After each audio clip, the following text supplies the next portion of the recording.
Bonjour, je suis Pierre Maz, étudiant en dernière année du cycle ingénieur à l'ENSIAT. Je vais vous présenter mon mémoire scientifique sur le moteur Stirling. Le brevet du moteur à air chaud a été déposé en 1816 par le pasteur Robert Stirling. Il inventa cette machine dans le but de concurrencer la machine à vapeur de Watt. Le fonctionnement du moteur Stirling se base sur le chauffage et le refroidissement d'un gaz dans un cylindre hermétique. Lorsque l'on chauffe un gaz, celui-ci se dilate et entraîne une augmentation de la pression. Cette dilatation va pousser le piston et comprimer le gaz de l'autre côté du piston. Une fois que la température baisse, le piston retrouve sa position initiale. Cependant, ce type d'installation a un faible rendement. L'idée de Stirling fut d'adjoindre un second piston pour que l'air chaud se déplace de gauche à droite du cylindre. Ainsi, la gauche du cylindre est constamment chauffée et la droite refroidie. Cependant, une grande partie de l'énergie de chauffage étant évacuée par la source froide, Stirling inventa le régénérateur.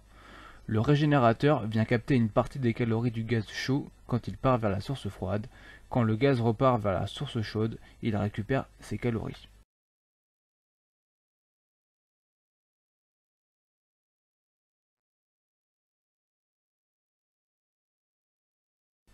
Il existe une très grande diversité de moteurs Stirling.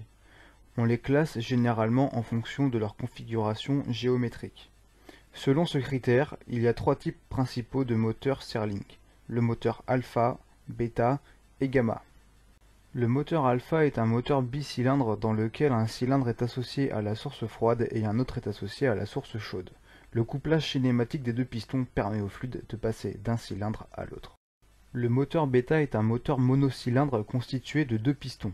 Un piston de travail, en grès foncé, utile pour la compression et la détente, et un piston déplaceur, gris clair, pour mettre successivement le gaz en contact avec la source froide, puis avec la source chaude.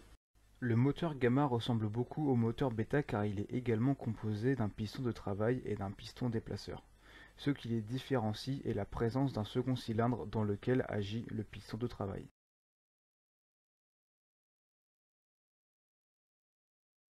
Prenons la configuration d'un moteur gamma.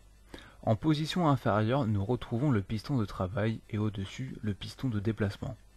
Le cycle du moteur Stirling est composé de 4 phases. Phase numéro 1, le piston de travail comprime le gaz, c'est une compression isotherme. Phase numéro 2, la source chaude réchauffe le gaz de travail à volume constant.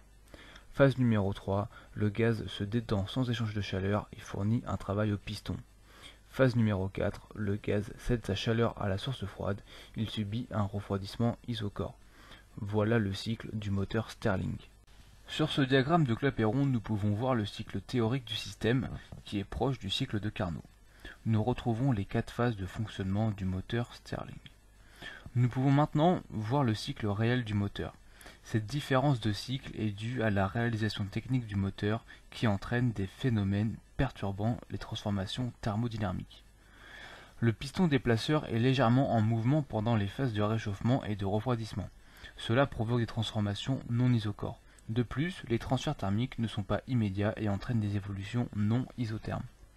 Le rendement théorique du système peut s'écrire de la manière suivante.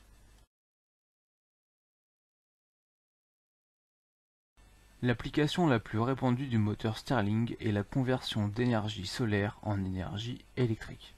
Cette utilisation est majoritairement industrielle, mettant à se généraliser à des applications individuelles. Le moteur Stirling équipe également des sous-marins en tant que moteur auxiliaire. Son silence de fonctionnement est un atout majeur dans cette application. Le moteur Stirling est également utilisé comme source d'énergie auxiliaire et autonome. Certains satellites se procurent de l'énergie grâce à un moteur Stirling. Le rendement est particulièrement élevé vu les grandes différences de température. Le moteur Stirling peut être réversible et donc produire du foie. Il trouve son application dans le domaine de la cryogénisation. Merci de votre attention et à bientôt à l'ENSIAT.